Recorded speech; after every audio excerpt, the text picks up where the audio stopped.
وصاحبي أو كما قال أفضل الصلاة والسلام معجز محترم المقام सामिईन आशिकीन शैदयान शफीइल मुज़नबीन दूर दूरान्त होते आगत आल्लाह प्रेमिक नबी प्रेमिक ओली प्रेमिक भाईरा पर्दार आड़ाले श्रवणरत पर्दानसीन मा ओ बोनेरा अस्सलामु आलैकुम व रहमतुल्लाहि व बाराकातुहु। प्रशंसा आदाय करछि महान रब्बुल आलमीनेर महान दरबारे जे रब्बुल आलमीन आजकेर এই মহিমান্বিত পবিত্র জুমার দিনে জুমার নামাজ আদায় করার জন্য जुमार खुतबा पूर्वक अग्रिम आलोचनाय जे रब्बुल आलमीन आमादेरके आसार बसार कुरान ओ हदीसेर आलोके किछु शोनार एवं सेई मोताबेक आमल करार सुयोग दिएछेन दिबेन सेई प्रत्याशाय सर्वप्रथम रब्बुल आलमीनेर दरबारे शुक्रिया आदाय करे सबाई एक साथे पढ़ी आलহামদুলিল্লাহ। लक्ष कोटी दुरूद और सलाम जानाई ताजेदारे नबुवत शमए रिसालत मादने हिदायत नूरे मुजस्सम नूरिल वराम शम्सिद्दुहाम बदरिद्दुजाम सदरिल उलाम नूरिल हुदाम कहफिल वराम आका मुहम्मद रसूलुल्लाह सल्लल्लाहु ताला अलैहि वसल्लम नूरानी उदुमे अक़दसे असंख्य बार दुरूद और सलामेर हदिया पेश करार पाशापाशी ला इलाहा इल्लाल्लाहर दरबारे आरो एकटी बार शुक्रिया आदाय करते चाই जे रब्बुल आलमीन एमन प्रिय नबी रहमतुल लिल आलमीनेर उम्मत बानिये जगते आमादेर धन्य करेছেন এই জন্য আরো একটি বার শুকরিয়া আদায় করে পড়ি আলহামদুলিল্লাহ। অবনত মস্তকে স্মরণ করতে চাই ইসলামে যার অবদান অনন্য আল্লাহর দরবারে যিনি ধন্য নবীজির দৈনন্দিন জীবনে सब জায়গায় তিনি গণ্য ইসলামিক স্টেটের প্রথম খলিফা হযরত আবু বকর সিদ্দিক রাদিয়াল্লাহু তাআলা আনহুকে স্মরণ করে আজকের এই জুমায় দূর দূরান্ত থেকে আগত যারা এসেছেন যারা আসবেন যারা ইতিমধ্যে আমাদের সাথে সম্পৃক্ত হয়েছেন আল্লাহ পাক সকলের উপস্থিতি কবুল আর মঞ্জুর করে কঠিন কিয়ামতের ময়দানে আজকের উপস্থিতির বিনিময়ে সবাইকে নবীজির সুপারিশ নসিব করে দিক সবাই বলি আমিন আর একটু উচ্চ আওয়াজে বলি যেহেতু সূচনা লগ্নে সিদ্দিক আকবর রাদিয়াল্লাহু তাআলা আনহুর শুকরিয়া আদায় করলাম তাহলে বোঝাই যাচ্ছে আজকে হযরত আবু বকর সিদ্দিক রাদিয়াল্লাহু তাআলা আনহুর আলোচনা হবে। এইজন্য শুরুতে যেই নাআত বলেন মানকাবাত বলেন প্রশংসা গীতি বলেন সেটাও সিদ্দিক আকবরের শানে। আসুন বয়া হো কিসি ज़बां से मर्तबा सीदी के अकबर का बयां हो किसी ज़बां से मर्तबा सिद्दी के आके का है यारी गारे महबूबी खुदा सिद्दी के आके प्रथमेर लाइनेर जे अर्थ पृथिवीर जमीने ওই জবান কার আছে যে সিদ্দিক আকবরের প্রশংসা করবে, যেখানে সিদ্দিক আকবর রাদিয়াল্লাহু তাআলা আনহু স্বয়ং আল্লাহর নবীর দুনিয়ার সাথী, নবীর সেই গুহার সাথী, আল্লাহর নবীর রওজায়ে আকদাসের সাথী, কাল কিয়ামতের ময়দানে নবীজির সাথে থাকবেন সেই সাথী। এই জন্য আসুন একটু মোহাব্বতে বয়া হো কিসি ज़बा से मर्तबा सिद्दी का बया हो किसी ज़बा से मर्तबा सिद्दी का है यारी गारे महबूबे खुदा सिद्दी के आके इलाही रहम फरमा खादिमी सिद्दीक अकबर का। सुबहानाल्लाह। যারা সিদ্দিক আকবরের খাদেম হতে চায়, যারা সিদ্দিক আকবরের গুণগানকারী হতে চায়, এদের উপরে যেন আল্লাহ দয়া করেন। ইলাহি रहम फरमा खादिमी सिद्दीक अकबर का तेरी रहमती के सदके वास्ते सिद्दी के अकबर का है यारी गारे महबूबे खुदा सिद्दी। सिद्दीक আকবর का बोलते পারবেন না? है यारी गारे महबूबे खुदा सिद्दी। रसूल और अंबिया के बाद जो अफदल हो आलम से, ये आलम में है किसे का मर्तबा सिद्दी के अकबर का है यारे गारे महबूबे खुदा सिद्दी।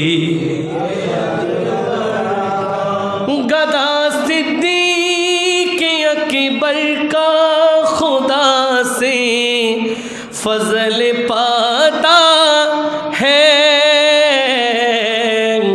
खुदा के फजल से मैं हूँ गदा सिद्दी के अकबर का है यारे गारे महबूबे खुदा सिद्दी के अकबर। এবার বলতেছে সিদ্দিক আকবরের প্রশংসা কারা করেন? তিনি লিখলেন नबी का और खुदा का मदह गो सिद्दीक अकबर का, नबी का और खुदा का मदह गो सिद्दीक अकबर का, नबी सिद्दीक अकबर का खुदा सिद्दी के अकबर का, नबी सिद्दी के अकबर का खुदा सिद्दी का है यारी गारे महबूबे खुदा सिद्दी के अकबर का है यारे गारे महबूबे खुदा सिद्दीक का बयां हो किसी ज़बां से मर्तबा सिद्दीक है यारी गारे महबूबी खुदा सिद्दीक के अकबर का সবাই বলি মারহাবা আর একটু চিৎকার দিয়ে বলি সুবহানাল্লাহ আলহামদুলিল্লাহ আল্লাহু আকবার সুবহানাল্লাহ আলহামদুলিল্লাহ আল্লাহু আকবার সুবহানাল্লাহ আলহামদুলিল্লাহ আল্লাহু আকবার। পবিত্র জুমাদা সানি শরীফ মহিমান্বিত পবিত্রতম এ মাসের দ্বিতীয় জুমা আমাদের মাঝে সমাগত। এটা রব্বুল আলমিনের দয়া মায়া মেহেরবানি যে রব্বুল আলমিন গত জুমার পর থেকে আজকের এই জুমা পর্যন্ত আমাদের ভালো রাখলেন। তা না হলে এমন অনেকেই আছেন যারা গত জুমাই ছিলেন, আজকের এই জুমাই। আমরা যারা আজকের এই জুমাই আছি, আগামী জুমা পর্যন্ত থাকবো তার কোনো নিশ্চয়তা। এই জন্য আজকে আমরা যারা এখানে উপস্থিত হতে পারলাম, এটা আল্লাহ পাকের একান্ত দয়া মেহেরবানি ছাড়া আর কিছুই নয়। এই জন্য জীবনের প্রত্যেকটা সময় শুকরিয়া করতে হবে কার? আপনি যে মসজিদে আসতে পারছেন, এটা আপনার অনেক বড় খুশনসিব।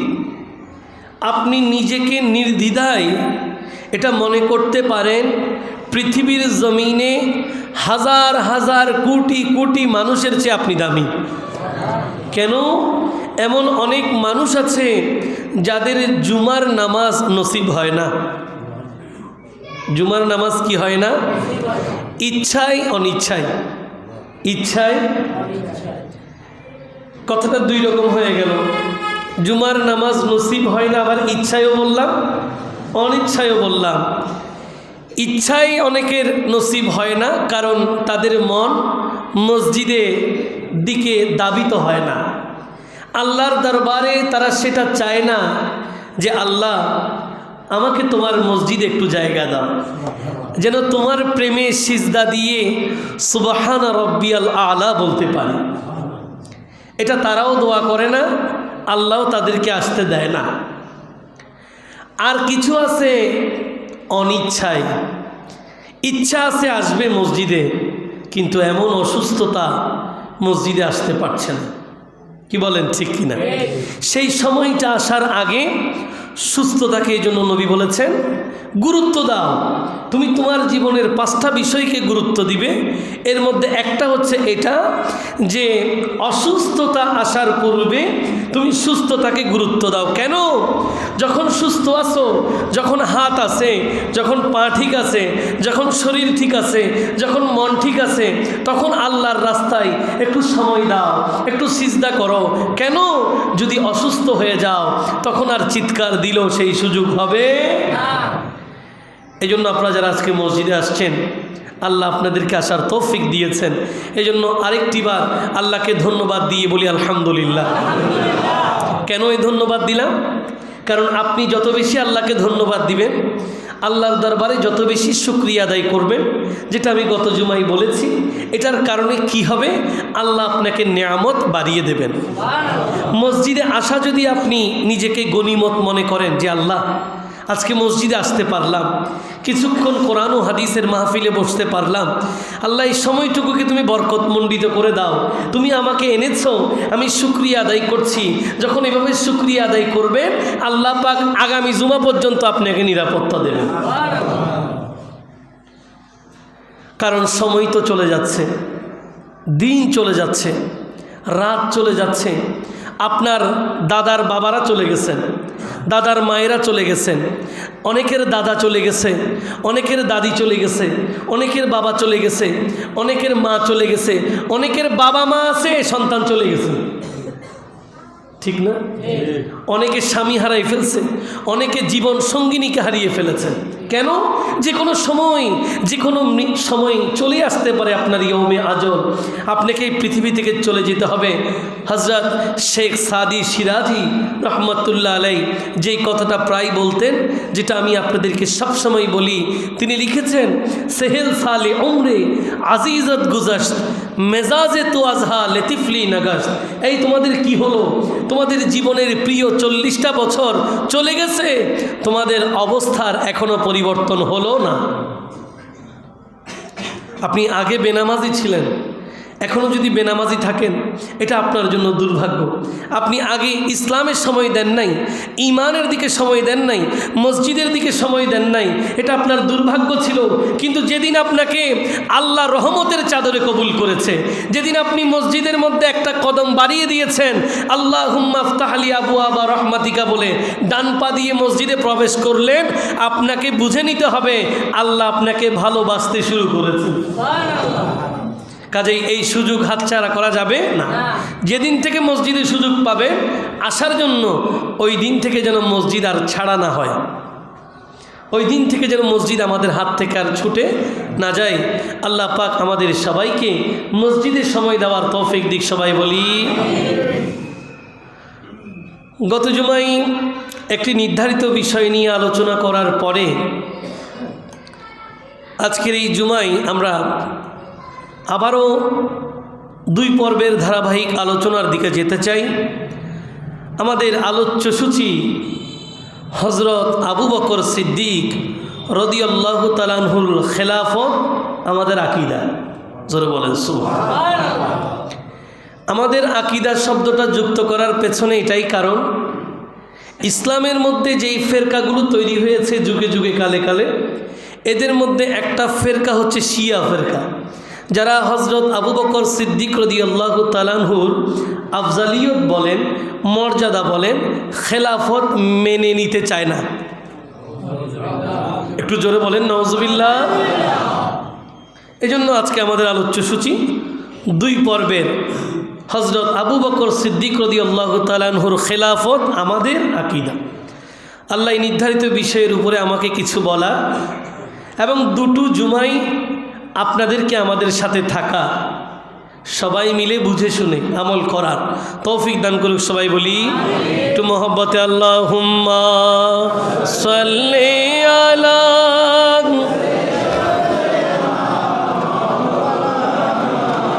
মুহাম্মাদে ওয়া আলা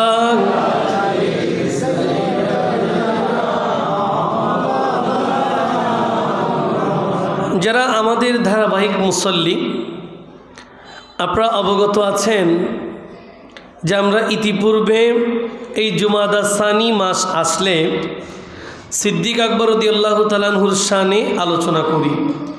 তার ওই ধারাবাহিকতায় পবিত্র কোরআন আল করিমের আলোকে আমরা সিদ্দিক আকবরের শান নিয়ে আলোচনা করেছি।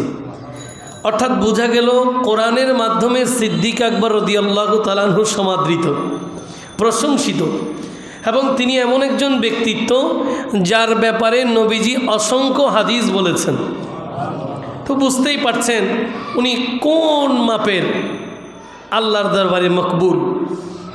হযরত আবু বকর সিদ্দিক রাদিয়াল্লাহু তাআলা আনহুর শানে কোরআন আল করিমে অসংখ্য আয়াত নাজিল হয়েছে। আমি তার মধ্যে 2টো আয়াত নিয়ে আজকের আলোচনাকে শুরু করতে চাই এবং সেখান থেকেই আমরা আস্তে আস্তে ওনার খেলাফত নিয়ে আমরা কথাগুলো বলবো। আসুন, রব্বুল আলামিন হাকিমুল হাকিমিন কোরআন আল করিমের মধ্যে অসংখ্য আয়াত সিদ্দিক আকবরের শানে নাজিল করেছেন। এর মধ্যে একটি বিসমিল্লাহির রহমানির রহিম ওয়ালিমান খাফা মাকাম রাব্বিহি জান্নাতান।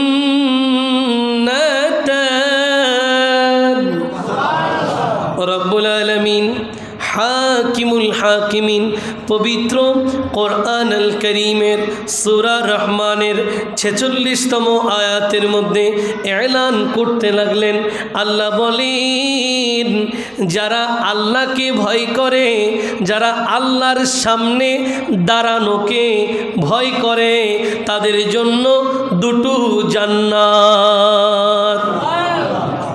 যারা আল্লাহর সামনে কাল কিয়ামতের ময়দানে পুনরুত্থান দিবসে দাঁড়ানোকে ভয় করে, হিসাব হবে, হিসাবের জন্য আপনাকে আল্লাহর সামনে দাঁড়াতে হবে। রব্বুল আলামিন হাকিমুল হাকিমিন বলেন, যে সকল বান্দা তাদের পার্থিব জীবনে দুনিয়াবি এই জিন্দেগিতে কেউ 50 বছর, কেউ 60 বছর, কেউ 70 বছর হায়াত পেয়েছে, এই বান্দারা যারা পরকালীন সেই সময়টাকে চিন্তা করে, কিয়ামত দিবসকে চিন্তা করে, ময়দানে মেহশারে আল্লাহর সামনে দাঁড়াতে হবে, হিসাব নিকাশ দিতে হবে, সেই সময়টাকে যারা ভয় করে, আল্লাহ বলেন শুধুমাত্র আল্লাহর সামনে দাঁড়ানোকে ভয় করার কারণে তাদের জন্য একটা নয়, আমি 2টা জান্নাত বরাদ্দ দিলাম।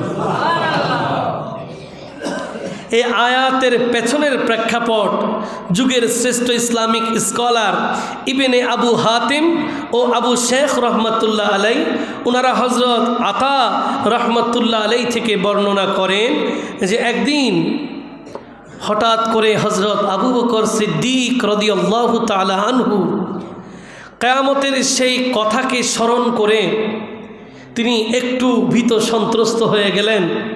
তিনি ভাবতেছেন, যখন কিয়ামত হবে, আসমান জমিন তারকারাজি চূর্ণ বিচূর্ণ হয়ে যাবেন, পাহাড় পাহাড়ের জায়গায় থাকবে না, জমিন জমিনের জায়গায় থাকবে না, আসমান আসমানের জায়গায় থাকবে না, আকাশের অসংখ্য নক্ষত্র রাজির কোনো অস্তিত্ব থাকবে না। সেই সময় ময়দানে মেহশারে আল্লাহ পাক জান্নাত জাহান্নামীদের ফলাফল ঘোষণা করবেন। হাই, যারাই জাহান্নামী হবেন তাদেরকে জাহান্নামে পাঠানো হবে। হযরত আবু বকর সিদ্দিক রাদিয়াল্লাহু তাআলা আনহু সেই সময়টার কথা চিন্তা করে তিনি এত বেশি ভীত সন্ত্রস্ত হয়ে গেলেন যে, আল্লাহ, আমি যদি ঘাস হতাম, কাশ আমি যদি ঘাস হতাম, আমাকে প্রাণীরা খেয়ে ফেলতো, তাহলে আর সেদিন হিসাবের সেই দিনে আপনার সামনে দাঁড়ানো থেকে বেঁচে যেতাম। এভাবে তিনি আল্লাহকে ভয় করতেন। তখন উনার শানে এ আয়াত নাজিল হয়েছে, ওয়ালিমান খাফা মাকামা রাব্বিহি জান্নাতান। সিদ্দিক আকবরের সেই ভয়কে আল্লাহ পাক কিভাবে ভালোবেসেছেন যে যারা আল্লাহর সামনে দণ্ডায়মান হওয়াকে ভয় করে তাদের জন্য আমি 2টো জান্নাত বরাদ্দ দিলাম। তাহলে আজকে আমরা যারা হযরত আবু বকর সিদ্দিক রাদিয়াল্লাহু তাআলা আনহুকে ভালোবাসি, এটা আমাদের কর্তব্য, এটা আমাদের দায়িত্ব। আমরা যেন সিদ্দিক আকবর রাদিয়াল্লাহু তাআলা আনহুর জীবনী থেকে শিক্ষা নিয়ে সেভাবে আল্লাহকে ভয় করি। মনে করেন আপনি আমি তো আর সিদ্দিক আকবর রাদিয়াল্লাহু তাআলা আনহুর মতো আল্লাহকে ভয় করতে পারবো না, আমরা সেই লেভেলের লোক। ক্যাটাগরি ভাগ আছে না নাই? সিদ্দিক আকবর রাদিয়াল্লাহু তাআলা আনহু হচ্ছেন তিনি যিনি আফজালুন নাস বাদাল আম্বিয়া, নবীদের পরে পৃথিবীর জমিনে শ্রেষ্ঠ মানুষ হযরত আবু বকর সিদ্দিক রাদিয়াল্লাহু তাআলা আনহু। একটু জোরে বলেন না সুবহান। উনার বাত এটা অন্য বিষয়, উনার আলোচনা এটা অন্য বিষয়, কিন্তু আমরা তো চেষ্টা করতে পারি যেভাবে হযরত আবু বকর সিদ্দিক রাদিয়াল্লাহু তাআলা আনহু এটা শিক্ষা দিয়েছেন। কিভাবে দিয়েছেন জানেন? সিদ্দিক আকবর রাদিয়াল্লাহু তাআলা আনহু বলেন যে তোমরা অধিক পরিমাণে আল্লাহর কাছে কান্না করো, চোখের পানি ফেলে দাও, আল্লাহর দরবারে নিজের ভুলগুলো স্মরণ করে তোমরা কান্না করো। সিদ্দিক আকবর রাদিয়াল্লাহু তাআলা আনহু বলেন, অন্তর যদি পাথর হয়ে যায়, গুনাহ করতে করতে যদি অন্ধকার হয়ে যায়, চোখের পানি যদি না আসে, চিন্তার কোনো কারণ নাই। তোমার প্রভু এমন রহমান, তোমার প্রভু এমন দয়াবান, চোখ দিয়ে পানি না পড়লেও, কান্না তুমি করতে না পারলেও কান্নার ভাঙ হইলেও করো। কান্নার কি করো? ভাঙ করো। কাজেই আমাদের হতাশ হওয়ার কোনো কারণ নাই। কেউ যদি এতকাল নামাজ পড়ি নাই, রোজা রাখি নাই, অনেক অনেক অপরাধ, অনেক অনেক গুনাহ, আমি আজীবন ভুল করেছি, না না, আপনি চিন্তা করবেন না। আপনার গুনার চেয়ে আল্লাহর রহমতের চাদর অনেক বিশাল। কি বলেন, ঠিক কি না? এই জন্য রব্বুল আলামিন এক বাক্যে বলে দিয়েছেন, লা তাকনাতু মির রাহমাতিল্লাহ, বান্দারে তোমরা আমার রহমত থেকে বঞ্চিত হয়েও না। আমার চাদর, রহমতের চাদর সব সময় তোমাদের জন্য বিছানো আছে। যখনই মন চায় নিজের ভুলগুলো স্বীকার করে তওবা করে আমার রহমতের দুয়ারে চলে আসো, আমার রহমতের চাদর দিয়ে আমি তোমাকে ঢেকে দেব। এজন্য কাউকে গুনাহগার বলারও সুযোগ নেই। আপনি কাউকে অপরাধী বলতে পারবেন না, কারণ এই সিদ্ধান্ত আপনার না। তাহলে যে আমরা মাঝে মাঝে একটু সুদ, ঘুষ, হারাম কাজ, এই কথাগুলো বলি, এগুলো এই জন্য বলা যেন আপনি আত্মশুদ্ধি নিজের মধ্যে আনতে পারেন। কোন কাজগুলো করলে আল্লাহ অপছন্দ করেন সেই অপরাধগুলোকে ধরিয়ে দেওয়ার চেষ্টা করা। তা না হলে কেউ ভুল করলে আপনি ডিরেক্ট তাকে অবজ্ঞা করার সুযোগ নাই। মনে করেন একজন মানুষ আজীবন ঘুষ খাইছে, আপনি তাকে ঘুষখোর বলে মসজিদের দরজা থেকে ধাক্কা দিয়ে বের করার সুযোগ নেই, আছে? সুযোগ নেই। কেন? কারণ সে যদি রাতের গভীরে চোখের পানি ছেড়ে দিয়ে সব গুনাহগুলো আল্লাহর সামনে উপস্থাপন করে আল্লাহর কাছে মাফ চায়, রহমান যদি তাকে ক্ষমা করে দেয়, কারো কাছে কি জবাবদিহি করতে হবে? এমনও হইতে পারে আজীবন ঘুষের কাজ করছে, আজীবন সুদের কাজ করছে, নিজের ভুলটা বুঝছে, অন্তর চূর্ণ বিচূর্ণ হয়েছে, আল্লাহর দরবারে ক্ষমা চেয়েছে। আল্লাহ বলছেন, বান্দারে তোমার গুনাহ আমার রহমতের চেয়ে তো একেবারেই সামান্য, আমি তোমার জীবনের সব গুনাহ ক্ষমা করে দিলাম। তাহলে আমি আপনি ওই বান্দাকে গুনাহগার বলার সুযোগ আছে? এই জন্য আকায়েদে আহলে সুন্নাতের আকীদা, একজন মানুষ যখন মারা যায় আমরা খারাপ বলি না। অনেকে পাগল হয়ে যায়, হুজুর এ তো খারাপ, আমি জানি এ খারাপ, আপনি এত জানলেন কেন? আপনার এগুলো জানার দরকার নাই। আপনি নবীর হাদিস জানেন, আল্লাহর নবীজি বলেছেন, উযকুরু মাহাসিনা মাউতাকুম ওয়া কুফু আন মাসাবিহিম।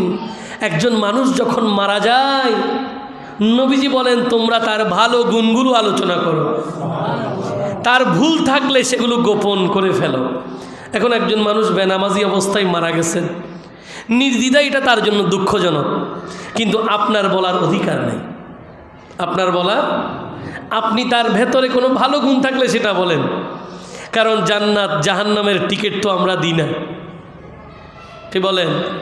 কেউ যদি বলে এই দল করলে জান্নাতে যাবে, এটা ভুল ধারণা।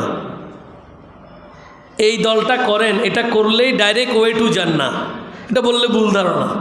কারণ আমরা শুধুমাত্র মাপকাঠির কথা বলতে পারি।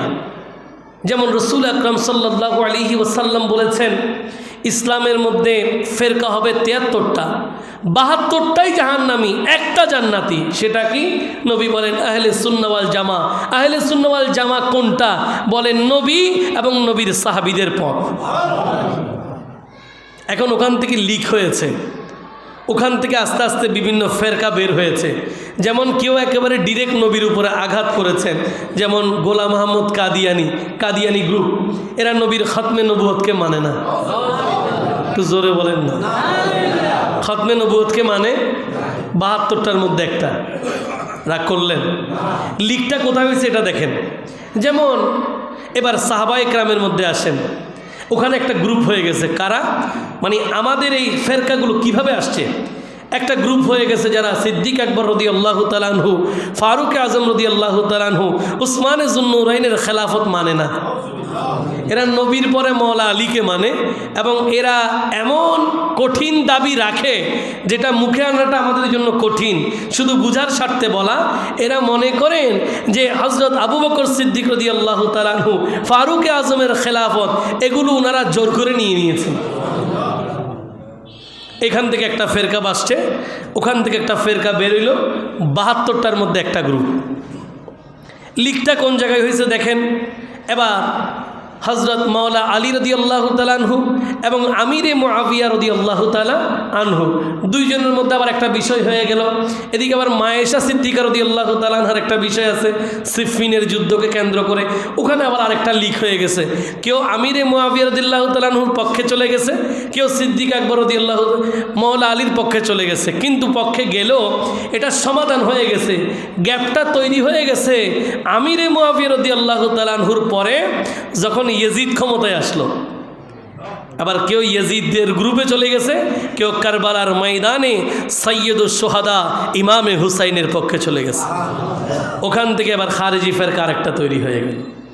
লিকটা হয়েছে ওই জায়গায়। এই জন্য আপনি আমরা শুধুমাত্র একটা মাপকাঠি বলতে পারি যে যতদিন আপনি আল্লাহর নবীজির সাথে থাকবেন, সাহাবায়ে কেরামের আদর্শের উপরে থাকবেন, ততদিন আপনি আহলে সুন্নাহ ওয়াল জামাত। এখন মনে করেন একজন সব আকীদা লালন করে কিন্তু সে সুদ খায়, ওর কি অবস্থা হবে বলেন? একজনের সব ঠিক, সে ঘুষ খায়, ওর কি অবস্থা হবে? কাজে এটা বলার সুযোগ নাই যে এটা করলে জান্নাতে যাবে। আমরা চেষ্টা করতেছি, কি করতেছি? চেষ্টা। এই জন্য আমি প্রায় সময় আপনাদেরকে বলি যে এত বড় বিশাল মজলিসের মধ্যে আপনি খতিব সাহেবকে সবার শ্রেষ্ঠ ভাবার সুযোগ নাই। পদবীর কারণে এহতেরাম তাজিমের একটা জায়গা রসুল আকরাম শিখিয়ে দিয়েছেন, ওটা সুন্দর চমৎকার, ওটা করতে হবে, ধরে রাখতে হবে। কিন্তু আপনি যদি বলেন কবুলিয়তের জায়গায়, মকবুলিয়তের জায়গায় কার দোয়া কবুল হবে কেউ জানে না। কি বলেন, ঠিক কিনা? এমনও হইতে পারে খতিব সাহেব হাত তুললো, এমন অনেক মুসল্লি হাত তুললো, ওখানে একজন ঠেলা গাড়িওয়ালা ছিল যে জীবনে কোনো দিন কোনো অন্যায় কাজে লিপ্ত নাই, সে আল্লাহর বলি হয়ে গেছে। দেখা গেল ঠেলা গাড়িওয়ালার হাতের সদকায় খতিব সাহেব সহ সকল মুসল্লিদের দোয়া কবুল হয়ে গেছে। কোথায় কি হয়ে যায় বলা যায় না। এই জন্য আমরা কি করছি? চেষ্টা করছি। মাঝে মাঝে মোনাজাতের মধ্যে আমি বলি, অনেক ওলামায়ে কেরামদের কাছে আপনারা শুনেছেন যে আল্লাহ এই বিশাল মজলিসে যার হাত আপনার পছন্দ হয়েছে, যার একজোড়া হাত আপনার দরবারে কবুল হয়ে গেছে, তার সদকায় আমি সহ আমার মুসল্লিদেরকে কবুল করে নিই। এটার পেছনের কথা হচ্ছে এটা। কাজেই কাউকে গুনাহগার অপরাধী বলার সুযোগ, আপনি এতকাল ভুল করেছেন কিন্তু ভুলের উপরে থাকলে বিপদ। অপরাধী বলা যাবে না সেটা ঠিক আছে, অপরাধ করা যাবে না সেটা ঠিক আছে, কিন্তু অপরাধ করলে সেটা দেখিয়ে দেওয়ার সুযোগ আছে। ওটা যদি আপনি না বলেন তাহলে শুধরাবে কেমনে? এই যে ভুল করতেছে এটা যদি আপনি না বলেন তো উনি সংশোধন হবে কেমনে? সংশোধনের জন্য আপনাকে উদউ ইলা সাবিলি রাব্বিকা বিল হিকমাতি ওয়াল মাউইযাতিল হাসানা, কৌশলের মাধ্যমে, উত্তম পন্থার মাধ্যমে আল্লাহর দিকে, আল্লাহর বান্দাদেরকে ডাকতে হবে। আল্লাহ আমাদেরকে সেভাবে কবুল করুক। সবাই বলি সিদ্দিক আকবর রাদিয়াল্লাহু তাআলা আনহু সেভাবে আল্লাহকে ভয় করতেন। আসুন ওনার শান ও আজমতে আরেকটি আয়াতে মুকাদ্দাসা, বিসমিল্লাহির রহমানির রহিম, ওয়াল্লাযী জাআ বিস-সিদকি ওয়া সাদ্দাকা বিহি উলাইকা হুমুল মুত্তাকুন। রব্বুল আলামিন হাকিমুল হাকিমিন পবিত্র কোরআন আল করিমের সূরা জুমারের 33তম আয়াতের মধ্যে এলান করতে লাগলেন। আল্লাহ বলেন ওয়াল্লাযী জাআ বিস-সিদক, যিনি সত্যবাণী নিয়ে এসেছেন, ওয়া সাদ্দাকা বিহি, এবং যিনি এই সত্যবাণীর সত্যায়ন করেছেন। আল্লাহ বলেন উলাইকা হুমুল মুত্তাকুন, তারাই ফরেজগার। তারা কি? কে বলেছেন? আল্লাহ বলছেন যারা সত্যবাণী নিয়ে এসেছেন, যিনি সত্যবাণী নিয়ে এসেছেন, যিনি এ বাণীর সমর্থন সত্যায়ন করেছেন, উলাইকা হুমুল মুত্তাকুন, এরাই হচ্ছে মুত্তাকি, সার্টিফিকেট দিলেন কে? আল্লাহ। এবার আয়াতের পেছনের ঘটনা, কি কারণে আয়াত নাজিল হলো। যুগের শ্রেষ্ঠ ইসলামিক স্কলার ইমাম বাজ্জার এবং ইবনে আসাকির ইবনে উসাইদ ইবনে সাফওয়ান থেকে বর্ণনা করেন যে একদিন আমি দরবারে রেসালতে বসেছিলাম, মাওলা আলী রাদিয়াল্লাহু তাআলা আনহুর সাথে ছিলেন। তিনি হঠাৎ করে একটা বিষয়ে শপথ করতে লাগলেন। শপথ করছেন এভাবে যে আমি শপথ করছি এই বিষয়ে, সেই নবীজির, সেই আল্লাহর শপথ করছি যিনি নবীজিকে সত্য বাণী দিয়ে প্রেরণ করেছেন, এবং সেই আল্লাহর শপথ করছি যিনি আবার নবীজির আনয়নকৃত সেই সত্য বাণীকে সিদ্দিক আকবরের মাধ্যমে সত্যায়ন করেছেন। মওলা আলী এই শপথ করার পরে এই আয়াতখানা নাজিল হয়েছে, জোরে বলেন সুবহানাল্লাহ।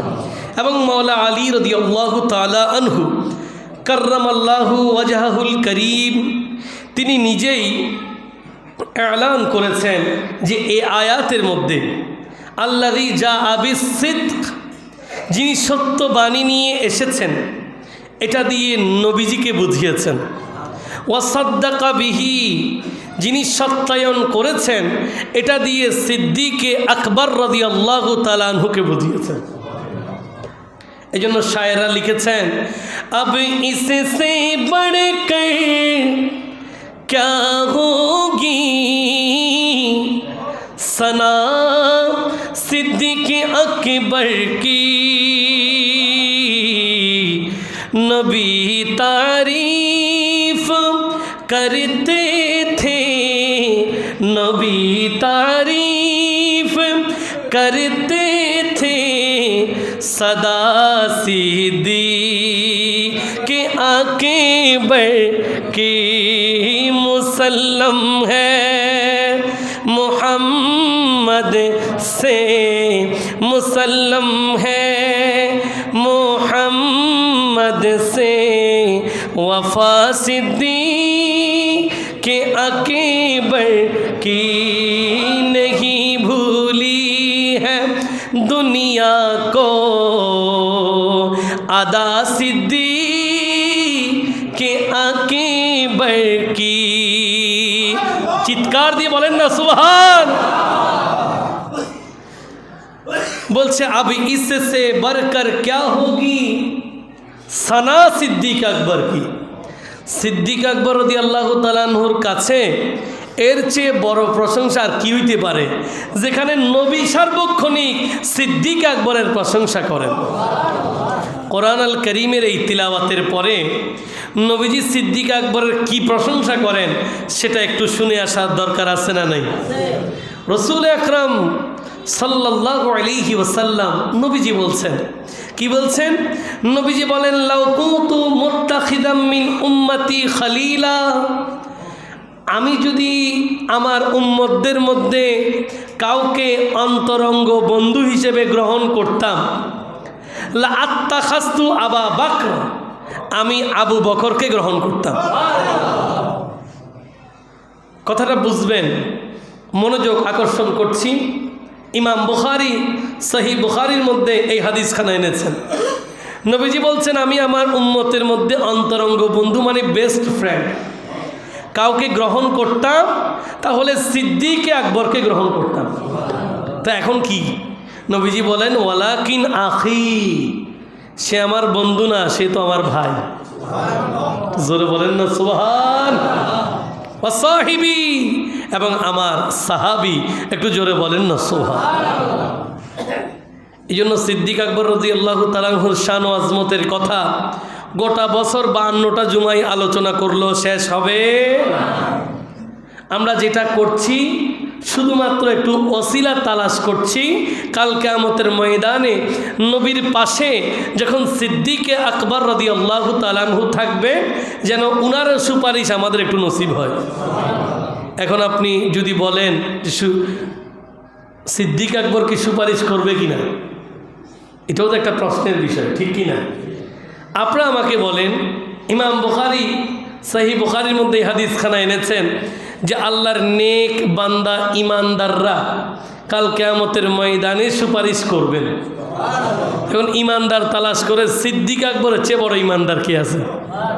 কি বলেন, ঠিক কিনা?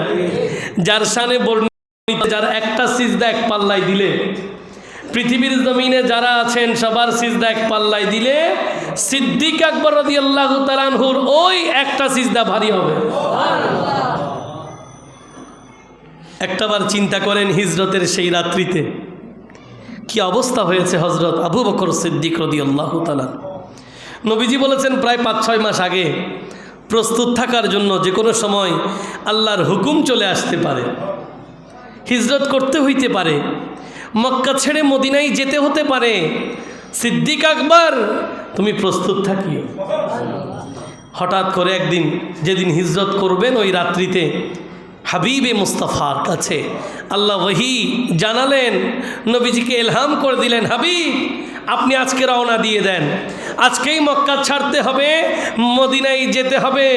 এই যখন প্রস্তুতি, আল্লাহর নবী মক্কা থেকে গভীর রাত্রিতে যখন রওনা দেবেন, সিদ্দিক আকবর রাদিয়াল্লাহু তাআলা আনহুকে শুধুমাত্র একটা ডাক দিয়েছেন, সাথে সাথে সিদ্দিক আকবর রাদিয়াল্লাহু তাআলা আনহু বলেন লাব্বাইক ইয়া রাসূলুল্লাহ। আল্লাহর নবী আশ্চর্য হয়ে গেছেন, কি ব্যাপার, এত রাত, গভীর রাত, ঘুমাও নাই? বলে ইয়া রাসূলুল্লাহ, যেদিন থেকে আপনি আমাকে আপনার হিজরতের সাথী হিসেবে গ্রহণ করেছেন ওই দিন থেকে আমি আর ঘুমাই না। সেই সিদ্দিক আকবর রাদিয়াল্লাহু তাআলা আনহুর আলোচনা দরকার আছে না নাই? প্রয়োজন আছে না নাই? ওনাদের থেকে ঈমান শিখতে হবে, ওনাদের থেকে নবীর ভালোবাসা শিখবেন। কি স্কলার, কোন ইমাম সাহেব, ঠান্ডা মিয়া মসজিদের খতিব সাহেব, উনি নবীকে কিভাবে ভালোবাসতে বলছেন এটা জানার দরকার নাই। আপনি সিদ্দিক আকবরের কাছে নবীর ভালোবাসা শিখেন। নবীজি বলছেন পৃথিবীর জমিনে আমার 3টা বস্তু পছন্দের। কয়টা? 1 নম্বর আতর, সুগন্ধি, সুবহানাল্লাহ বলেন। 2 নম্বরে বললেন নেককার স্ত্রী। 3 নম্বরে বললেন নামাজ, যেটা আমার অন্তর জড়িয়ে যায়। পৃথিবীর জমিনে 3টা বস্তু যখন নবী বললেন আমার পছন্দ, সিদ্দিক আকবর শুনলেন, সাথে সাথে নবীজিকে বললেন ইয়া রাসূলুল্লাহ, ইয়া হাবিবাল্লাহ, পৃথিবীর জমিনে যেভাবে আপনার 3টা বিষয় পছন্দ সেভাবে আমারও 3টা বিষয় পছন্দ। 1 নম্বর পছন্দ আন-নাজরু ইলা ওয়াজহি রাসূলিল্লাহি সাল্লাল্লাহু আলাইহি ওয়াসাল্লাম। ইয়া রাসূলুল্লাহ, আমার 1 নম্বর পছন্দ, আমার বেশি প্রিয়, আমার সবসময় ইচ্ছা কি নবী আপনার চেহারা জিয়ারত করব। 2 নম্বরে নবীরে আমার বেশি পছন্দ, আমার যত সম্পদ আছে নবী আপনার ডাকে আপনার কদমে কোরবান করব। 3 নম্বরে নবী আমার একটা মেয়ে আছে, মেয়ের নাম আয়েশা সিদ্দিকা রাদিয়াল্লাহু তাআলা আনহা, আমার মন চাই আমার মেয়েটাকে আপনার সাথে বিবাহ দিতে। হুব্বে মুস্তাফা শিখবেন সিদ্দিক আকবরের কাছে। ইমাম সাহেব বাদ দেন, হুজুর বাদ দেন, ইউটিউবের মধ্যে বড় বড় স্কলার, ডাবল মিলিয়ন ফলোয়ার্স আছে, হ্যাঁ ট্রিলিয়ন ফলোয়ার্সও আছে, এখানে কনফিউজড হয়েন না। হজরত সিদ্দিক আকবর রাদিয়াল্লাহু তাআলা আনহু কীভাবে নবীজিকে ভালোবাসছেন ওটা শিখেন। পৃথিবীর জমিনে উনার 1 নম্বর পছন্দের জিনিস নাকি নবীর চেহারার দিকে তাকিয়ে থাকা। এই জন্য নবীজি আজীবনের জন্য ব্যবস্থা করে দিয়েছেন, ও সিদ্দিক আকবর শুধু দুনিয়ায় নয়, রওজাতেও আমার পাশে শুয়ে থাকবে। ক্লাসটা খেয়াল করেন, যেভাবে নবীর জন্য কোরবান হয়ে গেছে নবী সেভাবেই সিদ্দিক আকবরকে পুরস্কার দিয়েছেন। কিন্তু এর পরেও নবীজি কি বলেছেন জানেন? নবীজি বললেন মা নাফানি মালু আহাদিন কত্তুন মা নাফানি মালু আবি বকর। বলে আমার এই ইসলাম প্রচার প্রসারে যেই টাকা পয়সা দরকার হয়েছে, কারো অর্থনীতি, কারো টাকা পয়সা আমার ওইভাবে উপকারে আসে নাই যেভাবে সিদ্দিক আকবরের টাকা আমার উপকারে আসছে। এই কথা শুনে ফাবাকা আবু বকর সিদ্দিক আকবর রাদিয়াল্লাহু তাআলা আনহু চোখের পানি ছেড়ে দিয়েছে। এই জন্য নবীজির আরেকটা হাদিস বর্ণিত আছে যে আমার কাছে যা পাই আমি সবাইকে সব দিয়ে দিয়েছি, যার যা লাগবে, কারো জান্নাত দরকার তাকে জান্নাত দিয়ে দিয়েছেন, কাউকে ঈমান দেওয়া দরকার তাকে ঈমান দিয়েছেন, যার যা লাগবে দিয়ে দিয়েছেন। কিন্তু নবীজি বলছেন একজনের পাওনা বাকি আছে, যার পাওনা কাল কিয়ামতের ময়দানে স্বয়ং আল্লাহ তার কুদরতি হাতে দান করবেন, তিনি হচ্ছেন সিদ্দিক আকবর রাদিয়াল্লাহু তাআলা। এই জন্য আমরা শুরুতে পড়লাম না, বয়া হো কিসি জবা সে মরতবা সিদি কে আকে বেকা, बया हो किसी ज़बा से मरतबा सीधी का है यारी गारी महबूबे खुदा सीधी के अकबर का है यारी गारी महबूबे खुदा सीधी के अकबर। বলছে কি, বলে ওইটা কোন জবান যেটা সিদ্দিক আকবরের প্রশংসা করবে, যেখানে স্বয়ং নবীর গুহার সাথী সিদ্দিক আকবর, যার ব্যাপারে রব্বুল আলামিন হাকিমুল হাকিমিন কোরআন আল করিমের মধ্যে বলেছেন সানি ইসনাইনি ইযহুমা ফিল গার, দুইজনের মধ্যে যিনি দ্বিতীয় তিনি সিদ্দিক আকবর। একটু জোরে বলেন না সুবহান। উনার প্রশংসা আমরা কি করব? তো আমরা কি করতেছি বলেন না, চেষ্টা করতেছি, এটা বলতে হবে, এটা আকীদা, এটা ব্রেনের মধ্যে সেট করবেন যে আজীবন সিদ্দিক আকবরের শান বললে শেষ হবে না। তো আমরা কি করতেছি, এটা মনে রাখবেন, এটা আকীদা, এটা বেসিক কনসেপ্ট। যদি মনে করেন যে 2 পর্বে সব শেষ, না, ভুল, তা জীবনও শেষ হবে না। এই জন্য আমাদের খুতবা, দ্বিতীয় খুতবায় যেখানে আমরা কৃতজ্ঞতা প্রকাশ করি মুসলিম জাহানে যাদের অবদান অনন্য অনস্বীকার্য, ওখানে সর্বপ্রথম সিদ্দিক আকবর রাদিয়াল্লাহু তাআলা আনহুর নাম নেই। খুসুসাম মিনহুম যিল আসলিল আরিক আমিরুল মুমিনিন সাইয়্যিদিনা আবী বকর সিদ্দিক রাদিয়াল্লাহু তাআলা আনহু। এটা খুতবার মধ্যে আমি বলি, আমি নয় সবাই বলে, কারণ ওনাদের অবদান অনস্বীকার্য। তো আমি 2 পর্বে যেটা বলতেছি সারা বছর সেই কথাটা সংক্ষেপে খুতবাতে বলি। আল্লাহ আমাদেরকে সিদ্দিক আকবর রাদিয়াল্লাহু তাআলা আনহুর ফুয়ুজাত, বারাকাত, হাসানাত নসিব করুক, সবাই বলি রাসূল আকরাম সাল্লাল্লাহু আলাইহি ওয়াসাল্লাম। এবার আলোচনায় গভীরে যাচ্ছি। নবীজি যখন পৃথিবীর জমিন থেকে পর্দা করলেন, মদিনা শরীফের মধ্যে খাজরাজ গোত্রের একটা বসার জায়গা ছিল, যেখানে ওনারা বসে আলোচনা করতেন। বনি সায়েদা ইবনে কাবের একটি প্রশস্ত বৈঠকখানা, বড় বৈঠকখানা ছিল, যেখানে খাজরাজ গোত্রের সর্দাররা ওখানে বসতেন, বিভিন্ন বিষয় আলোচনা করতেন। ওই জায়গাটার নাম হচ্ছে সাকিফায়ে বনি সায়েদা। যেটা বলেন সুবহান। বৈঠকখানার নাম সাকিফায়ে বনি সায়েদা। ওই জায়গায় বসে বিভিন্ন গুরুত্বপূর্ণ বিষয় আলোচনা করতেন। রাসূল আকরাম সাল্লাল্লাহু আলাইহি ওয়াসাল্লাম যখন পৃথিবীর জমিন থেকে পর্দা করলেন, তখন আনসারি সাহাবায়ে কেরাম, যারা মদিনার স্থায়ী বাসিন্দা, ওদেরকে কি বলে? আনসার। যারা মক্কা থেকে আসছে এদেরকে কি বলে? মুহাজির। আনসারি সাহাবীরা তারা ওই সাকিফায়ে বনি সায়েদার মধ্যে বৈঠক করতে লাগলেন। এখনও নবীজির দাফন কাফন হয় নাই, তার আগে মুসলিম জাহানের খলিফা নির্বাচন করা এটা একটা গুরুত্বপূর্ণ বিষয়। সেই জন্য আনসারি সাহাবীর আগে বৈঠক শুরু করে দিলেন সাকিফায়ে বনি সায়েদার মধ্যে। ওখানে ওনারা অনেকগুলো আলোচনা করেছেন, কিভাবে কি হবে, কিভাবে কি হবে। এবং এখানে যখন বৈঠক হচ্ছে, এই খবরটা ফারুক আজম রাদিয়াল্লাহু তাআলা আনহুর কাছে গেলেন। ফারুক আজম রাদিয়াল্লাহু তাআলা আনহু এই খবর পেয়ে তিনি সাথে সাথে আবু উবাদা ইবনুল জাররাহকে সাথে নিয়ে সিদ্দিক আকবর রাদিয়াল্লাহু তাআলা আনহুকে সাথে নিয়ে ওই জায়গায় সাকিফায়ে বনি সায়েদায় যেখানে খলিফা নিয়ে মতামত নেওয়া হচ্ছে, কারা হবে খলিফা, এটা নিয়ে আলোচনা চলতেছে। তো আলোচনা চলতেছে, কেউ বলছেন আনসারীদের পক্ষ থেকে দেওয়া হোক খলিফা, কেউ বলছেন মুহাজির থেকে দেওয়া হোক খলিফা।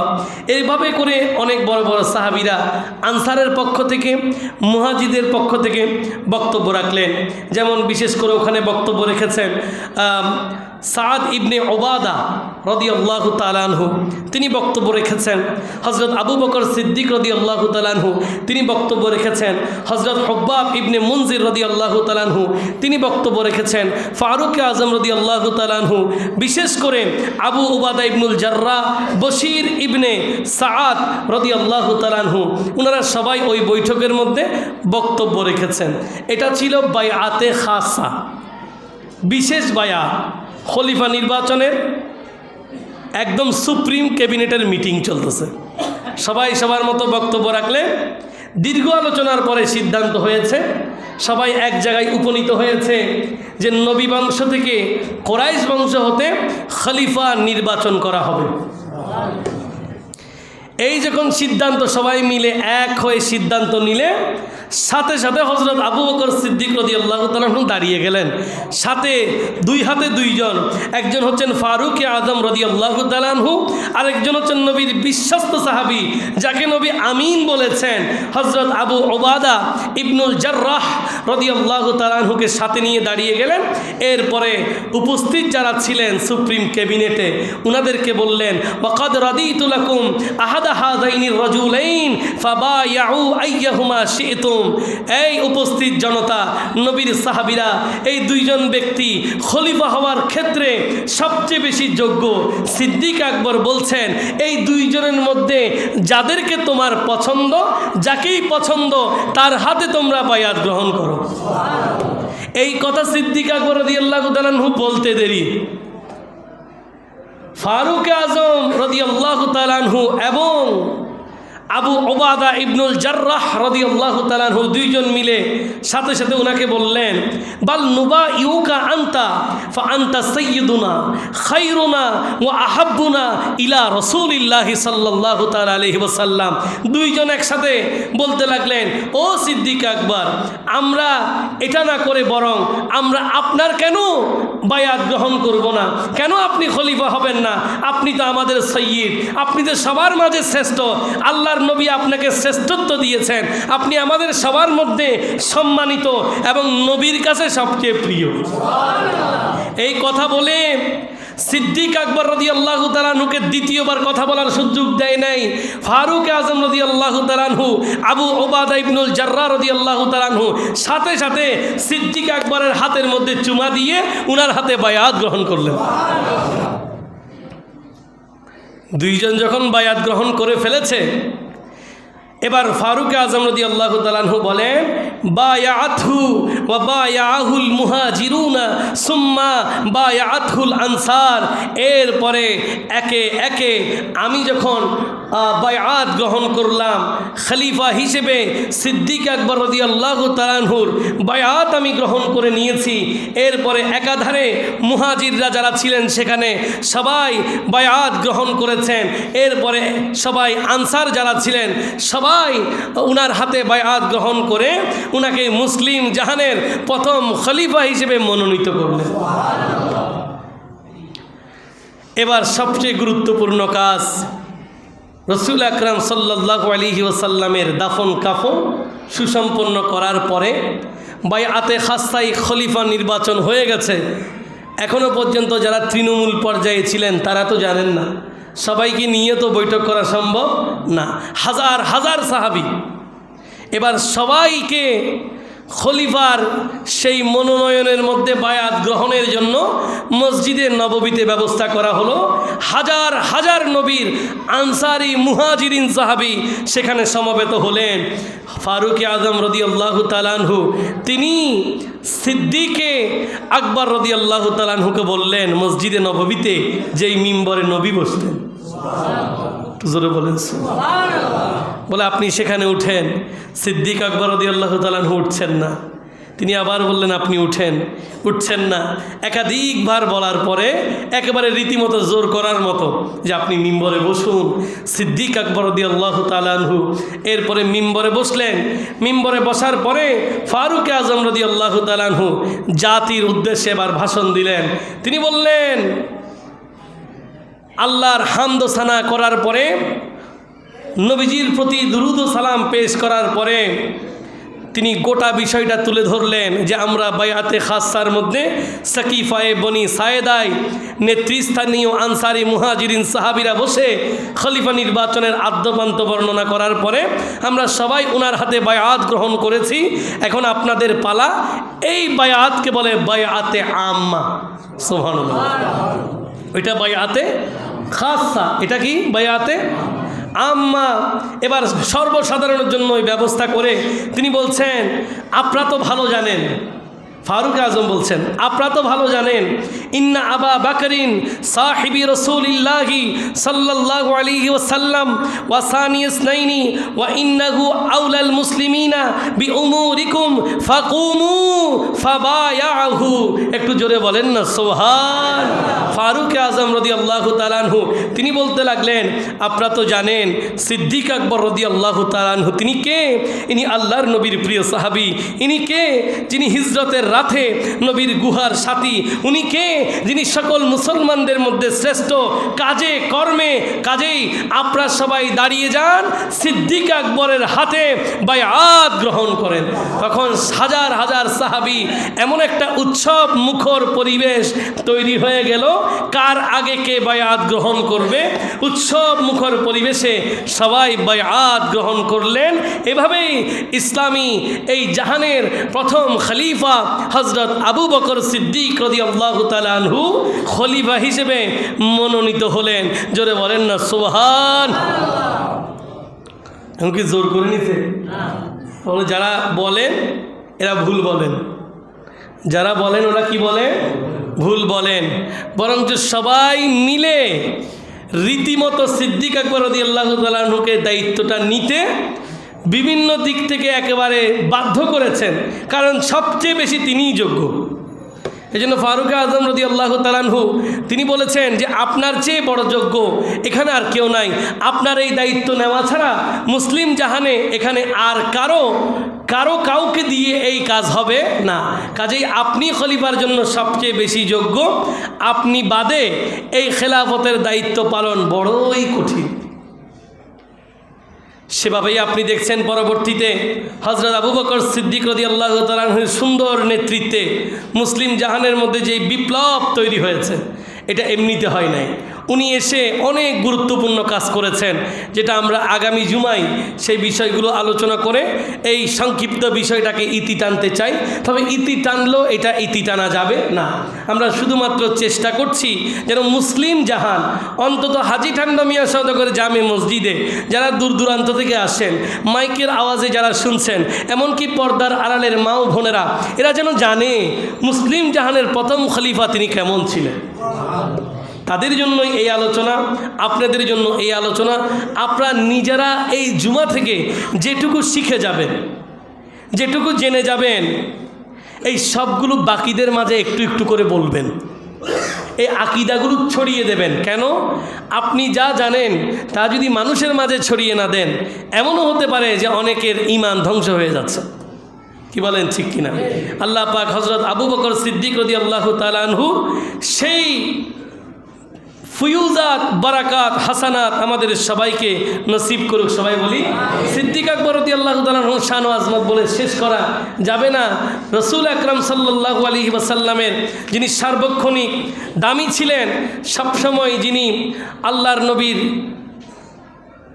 প্রশংসা গীতিতে সবসময় ছিলেন, তিনি হচ্ছেন সিদ্দিক আকবর রাদিয়াল্লাহু তাআলা আনহু। এই জন্য নাতে মুস্তাফার এই কলিটা দিয়ে আজকের আলোচনা শেষ করতে চাই।